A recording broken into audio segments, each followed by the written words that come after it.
Let's go!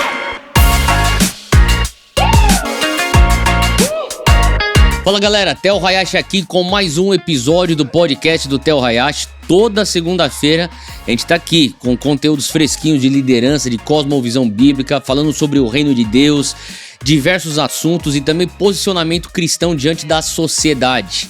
Agora, você que é novo aqui, seja bem-vindo, e você que já é de casa, que bom que você voltou. Não se esqueça dos 3 Cs, curtir aqui o nosso conteúdo, o algoritmo vai entender que você gosta desse tipo de conteúdo, vai te oferecer mais.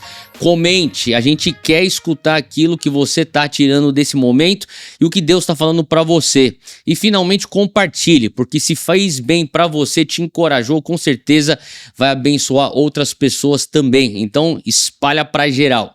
Bom, sem mais delongas, eu tô gravando isso aqui, estamos em abril e daqui a pouquinho nós vamos comemorar a festa da Páscoa. Então, hoje eu queria falar com vocês sobre essa data muito especial para nós cristãos. Na verdade, alguns argumentam que é a data mais importante para o cristianismo.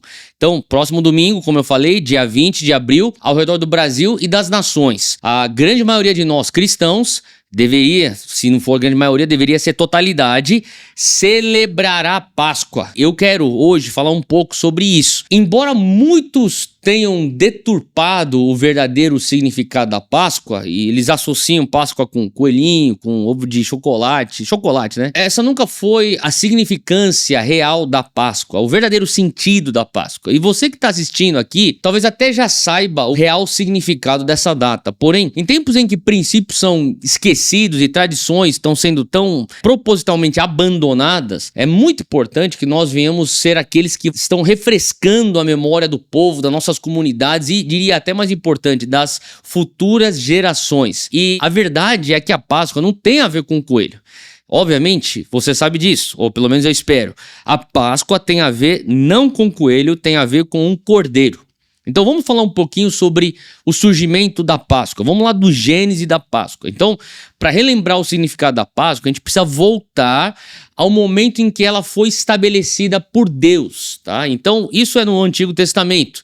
E eu fico muito feliz porque na nossa igreja eu cresci, minha mãe, pastora Sara, fundadora da Zion, fazia questão que toda Páscoa nós viéssemos celebrar Antigo Testamento e Novo Testamento. E até hoje a gente mantém essa tradição. Quando a gente olha, a primeira vez que a Páscoa foi celebrada está lá em Êxodo capítulo 12, quando o povo de Israel ainda era escravo no Egito, e nesse ponto Deus já havia levantado Moisés para libertar o povo, já tinham acontecido aí 9 das 10 pragas, o faraó permanecia irredutível, sem permitir com que Israel saísse do Egito, e então Deus envia a última praga, a 10ª praga, a qual ele passaria por todo o Egito matando os primogênitos que não tinham a marca do povo de Deus. Então, as instruções giravam em torno da morte de um cordeiro. E o cordeiro, então, deveria ser morto para cada casa, um cordeiro para cada casa, para cada família. Então, eles deveriam comer o cordeiro inteiro, juntamente com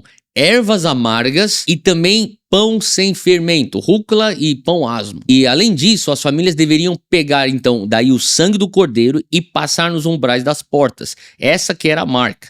E daí quando o anjo da morte viesse sobre o Egito, ele passaria por cima dos lares hebreus que tinham essa marca e apenas atingiria então os egípcios. Olha que está escrito lá em Êxodo capítulo 12, versículo 11. Ao comerem, estejam prontos para sair, cinto no lugar, sandálias nos pés, cajado na mão, comam rapidamente, esta é a Páscoa do Senhor. Então, verdadeiro sentido da palavra Páscoa, que seria essa? Pessar. Passar por cima, ou passar sobre. A própria palavra no inglês, que eu acho que é mais apropriada, Passover, já carrega esse significado de uma maneira muito mais clara. Pass over, passar por cima, é a Páscoa.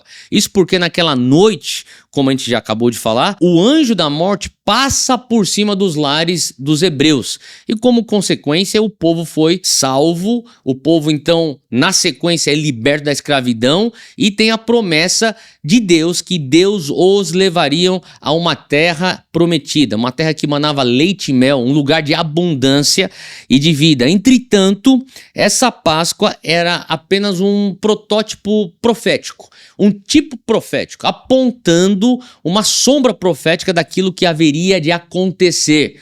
Então agora a gente vai para o Novo Testamento. Em Hebreus diz no capítulo 10 que a lei traz apenas uma sombra dos benefícios que hão de vir e não a realidade dos mesmos. Então veja aí, a sombra profética, aquilo que está em Êxodo 12 apontava para algo que viria.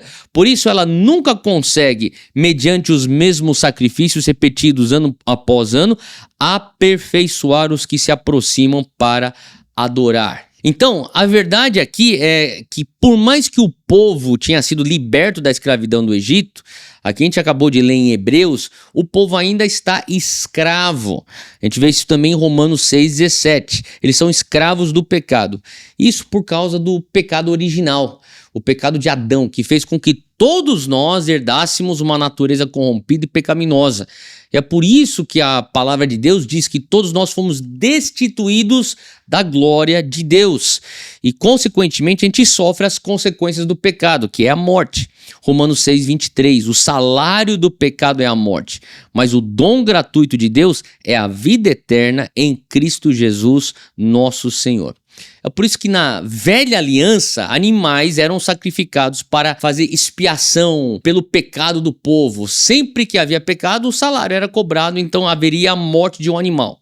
Porém, o sangue de cordeiros, o sangue de bodes ou de outros animais que expiavam pelo povo ou estava no lugar do povo, funcionava como algo paliativo. Não resolvia o verdadeiro problema. Então, a gente chega na plenitude dos tempos, no Novo Testamento, aonde um sacrifício perfeito está disponível.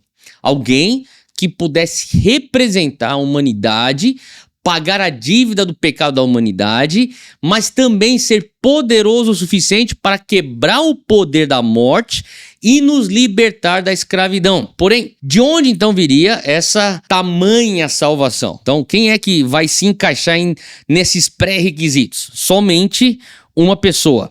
Jesus Cristo, o Cordeiro de Deus. Então, olha só, João 1,29. No dia seguinte, João, isso aqui é João Batista, viu Jesus aproximando-se e disse: vejam, é o Cordeiro de Deus que tira o pecado do mundo. Então, presta atenção aqui.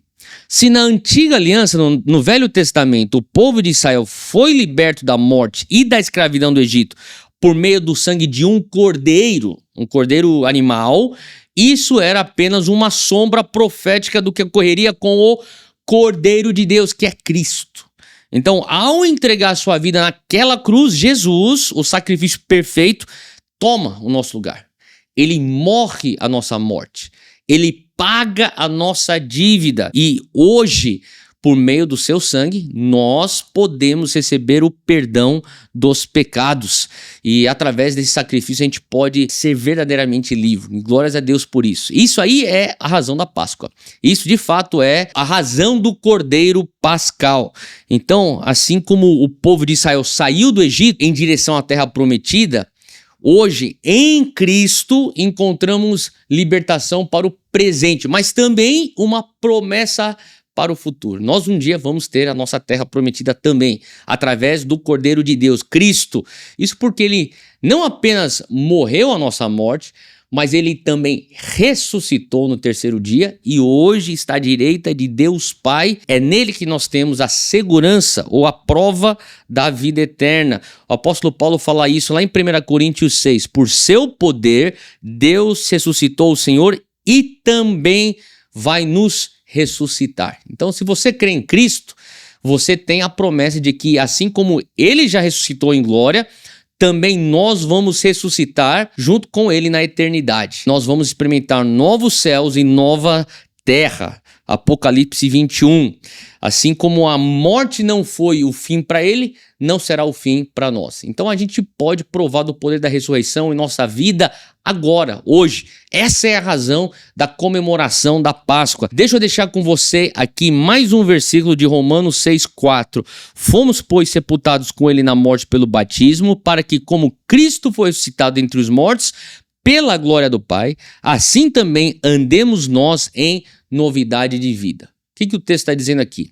Através do Espírito Santo, o Espírito que levantou Jesus Cristo dos mortos, também nós podemos ter vida e vida em abundância hoje, caminhando nesse poder da ressurreição. É um acesso a uma vitória diária e tudo isso é o sentido da Páscoa. É muito mais do que um simples feriado religioso. Não caia nisso. Tem uma significância central para a nossa fé. Ela é uma data na qual todos nós cristãos, se você se considera um seguidor de Cristo, nós lembramos dessa data não apenas do que Deus fez por Israel no Antigo Testamento, mas também daquilo que Cristo fez para nós, a sua igreja, e continua fazendo e vai fazer por nós. Então a gente celebra a vitória de Cristo sobre a morte, sobre o inferno, e essa vitória nos concede vida eterna com o nosso Senhor Jesus Cristo. É a minha oração, você que está me escutando, é que nessa Páscoa nós venhamos nos unir com nossas famílias, com nossas comunidades de fé, na tua igreja local e celebre a vitória de Cristo sobre a morte. Afinal, é a Páscoa que gera em nós gratidão pelo passado, nos dá então essa alegria no presente e a esperança para o futuro. Lembra daquele versículo? Cristo em nós, a esperança da glória. Que Deus te abençoe, comemore Páscoa na tua igreja local, não deixe de ir lá e junto com a tua família que vocês venham ter uma feliz Páscoa. Let's go!